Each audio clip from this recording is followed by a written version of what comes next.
Hiroshima-saurus yang sudah memasuki kota Tokyo kemudian mulai melakukan teror. Makhluk itu membunuh 2 orang pada saat mereka sedang melihat kekacauan yang terjadi.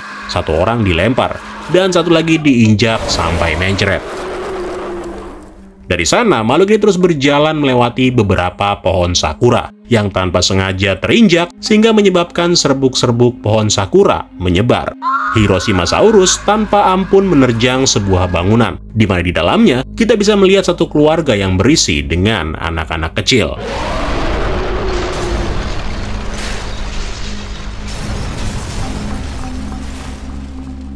Kepanikan kemudian menyebar ke seluruh penjuru kota. Orang-orang mulai berhamburan menghindari bangunan yang berjatuhan, serta kemacetan yang juga nggak luput dari amukan si monster itu. 4 jam lamanya, monster itu menyerang kota Tokyo, meninggalkan kehancuran di setiap jalur yang dilaluinya. Nah, pihak militer pada akhirnya merespon dengan mengirimkan persenjataan beratnya. Kabar tentang kemunculan Hiroshima-saurus alias Gojira akhirnya juga diketahui oleh Serizawa yang kemudian terus memantau pergerakan makhluk itu lewat siaran radio.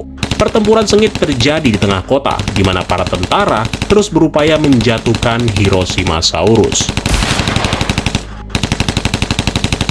Serangan dari tank digunakan beberapa kali yang tanpa diduga mengenai bagian leher Hiroshima-saurus dan membuat kepalanya terputus. Mengetahui hal itu, 2 orang tentara sempat mengejek dengan mengatakan, "Hah, gampang banget." Namun suasananya pun kemudian kembali mencekam ketika mereka mengetahui kalau makhluk itu ternyata masih hidup, meskipun dalam keadaan kepalanya yang terputus. Hiroshima-saurus berhasil menumbuhkan kembali kepalanya dari dalam tubuhnya. Sebuah pemandangan yang mengerikan yang membuat siapapun yang melihatnya seakan-akan tidak percaya.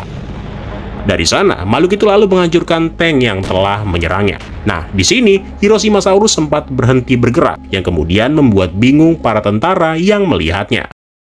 Nah, nggak lama setelah berhenti bergerak, Hiroshima-saurus ini lalu mengeluarkan partikel atau serbuk berwarna putih dari dalam mulutnya, yang kemudian membuat siapapun yang bersentuhan dengannya menjadi terbakar. Beberapa orang tentara yang terkena bahkan merasakan hawa panas, serta udara di sekitarnya terasa begitu sesak, seperti layaknya menghirup udara beracun. Kekuatan serbuk itu benar-benar menakutkan. Seperti layaknya hujan api, makhluk itu menghancurkan segalanya, mengubah area di sekitarnya menjadi neraka dunia. Efek dari serangan itu ternyata juga berdampak pada Serizawa, namun untungnya dia dan temannya masih bisa selamat. Dalam kejadian itu, ada sekitar ribuan orang yang terluka dan menjadi korban. Bahkan gak jarang di antara korban-korban yang terluka itu kemudian harus meregang nyawa akibat efek radiasi yang telah menginfeksi mereka. Hiroshima-saurus yang sekarang dikenal sebagai Gojira kini telah menjadi momok yang menakutkan, di mana mulai sekarang makhluk itu akan terus menghantui keberadaan umat manusia.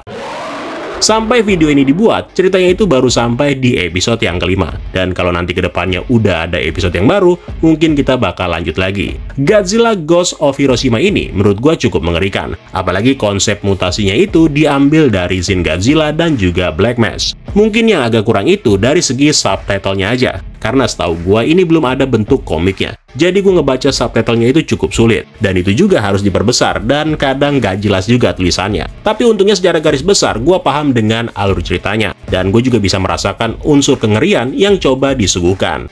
Oke, segitu aja dulu untuk hari ini. Kalau kalian ada sesuatu yang pengen ditambahkan, silakan kalian tulis di kolom komentar. Terima kasih buat yang udah nonton sampai habis. Dan sampai ketemu lagi di kesempatan selanjutnya. Ciao!